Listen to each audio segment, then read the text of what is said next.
Good evening everyone. Last video में हमने सागर संभाग पढ़ा था। आज हम नर्मदापुरम संभाग पढ़ेंगे जिसको हम होशंगाबाद संभाग के नाम से जानते थे पहले, पर अब नर्मदापुरम इसका नाम कर दिया गया है। नर्मदापुरम संभाग के अंतर्गत 3 जिले शामिल किए गए हैं।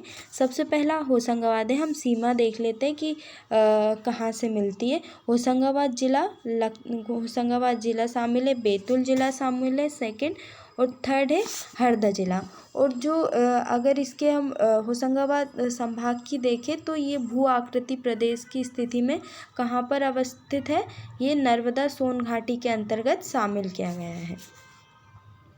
और हमारी आने वाली नेक्स्ट वीडियो में मैं मध्य प्रदेश के भू आकृतिक प्रदेशों के बारे में आपको डिटेल से बताऊंगी।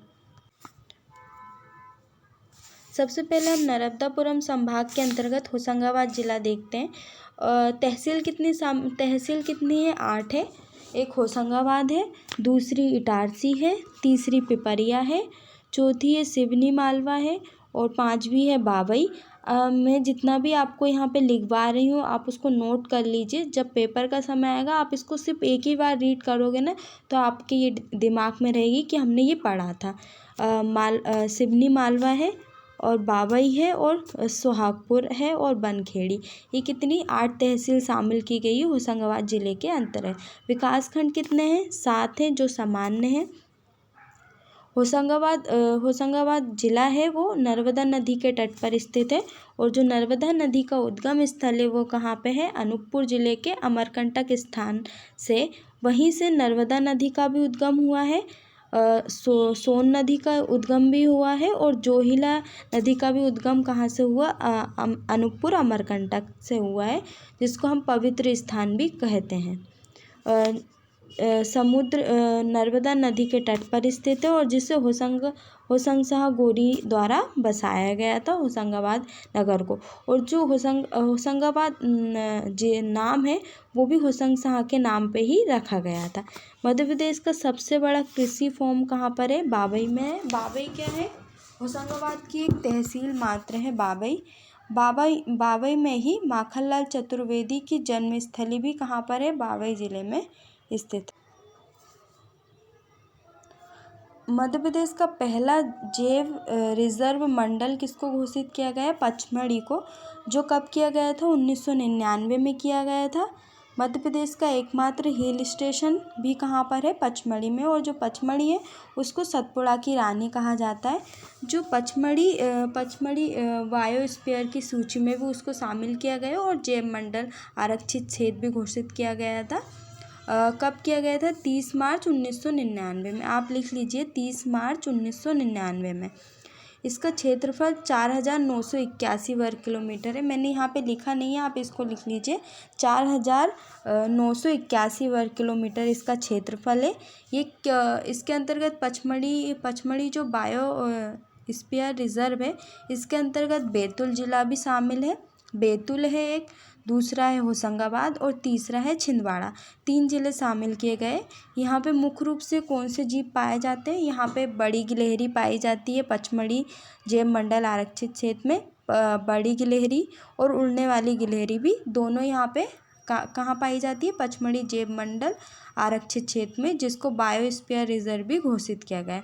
और हमारे एमपी में 3 बायोस्फीयर रिजर्व घोषित किए गए हैं। अभी हाल ही में पन्ना जैव मंडल आरक्षित क्षेत्र घोषित किया गया, जिसको 2020 में किया गया, अभी हाल ही में।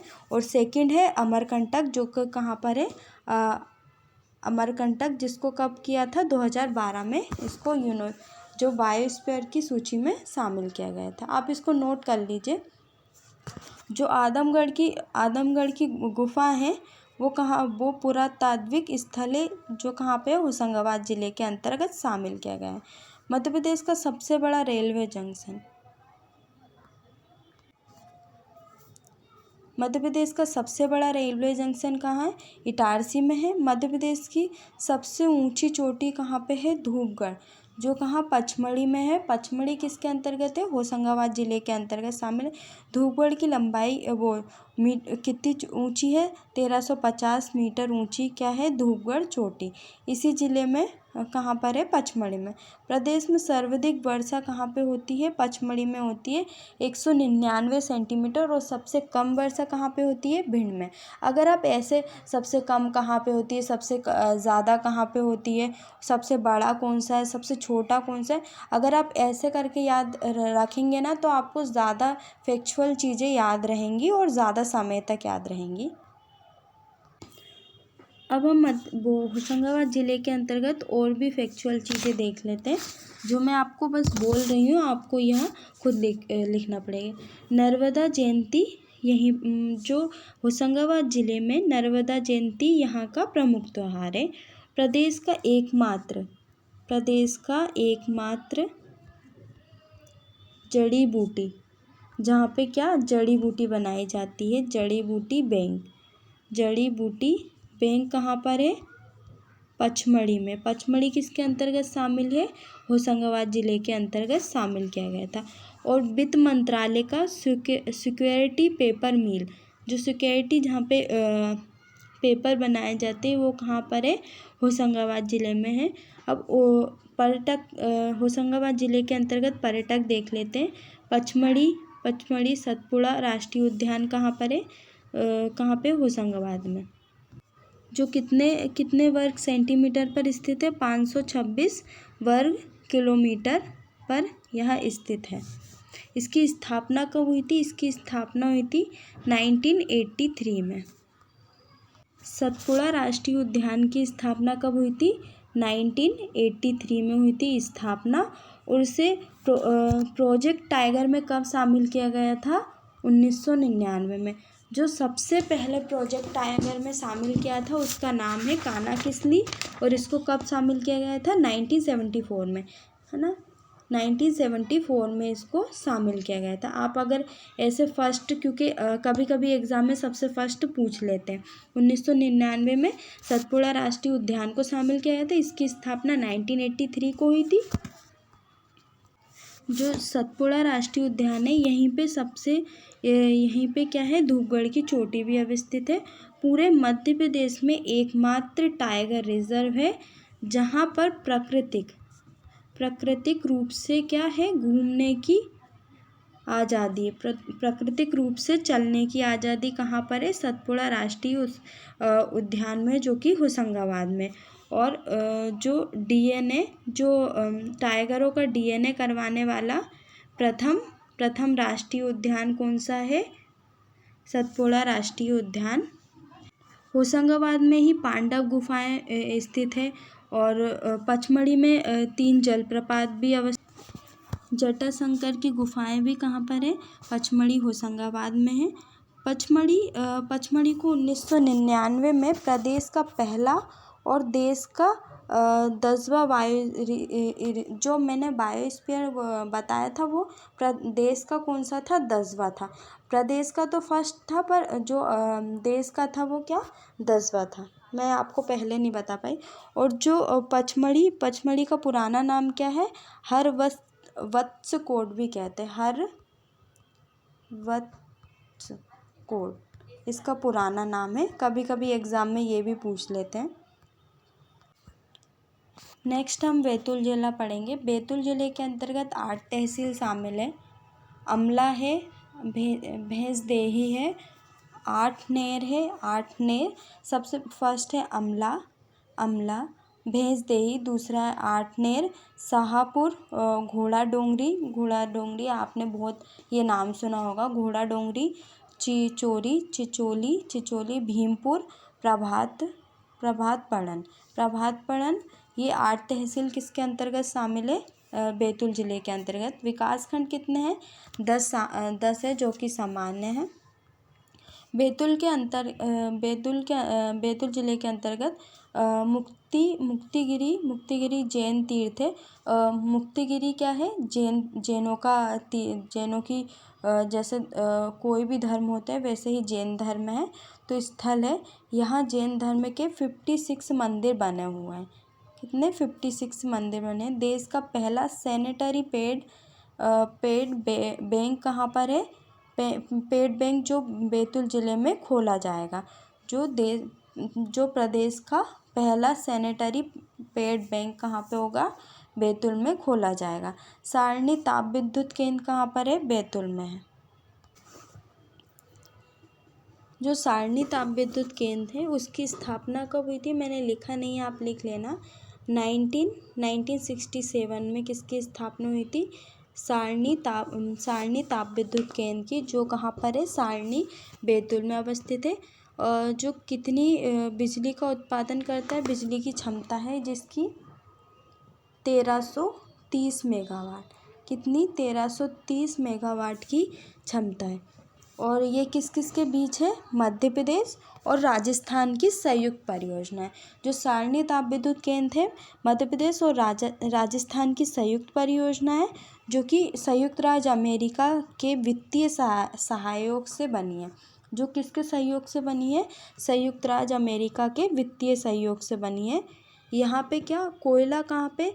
पत्थरखेड़ा से लिया जाता है। कोयला क्षेत्र, पत्थरखेड़ा कोयला क्षेत्र से लिया जाता है। एवं नेशनल कोलफील्ड लिमिटेड नागपुर द्वारा लिया जाता है। जो नेशनल कोलफील्ड है वो कहाँ से लिया जाता है? नागपुर द्वारा। और जल की पूर्ति कहाँ से होती है? जो आसपास जिस नदियाँ हैं वहाँ से जल की पूर्ति होती है।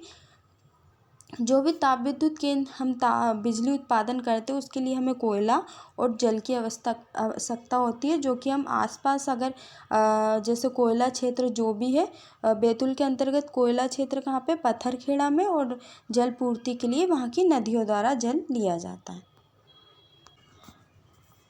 बैतूल जिले में मुख्य रूप से कोरगू जनजाति पाई जाती है, जहाँ सडोली प्रथा व चटकोरा नृत्य प्रसिद्ध है। जो कोरगू जनजाति का सडोली प्रथा व चटकोरा जो नृत्य होता है वो वहाँ पे लोक प्रसिद्ध है।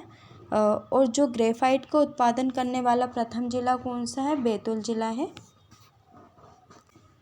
जो बैतूल का सबसे प्रसिद्ध मंदिर बालाजी का मंदिर है, जो बैतूल जिले में अवस्थित है।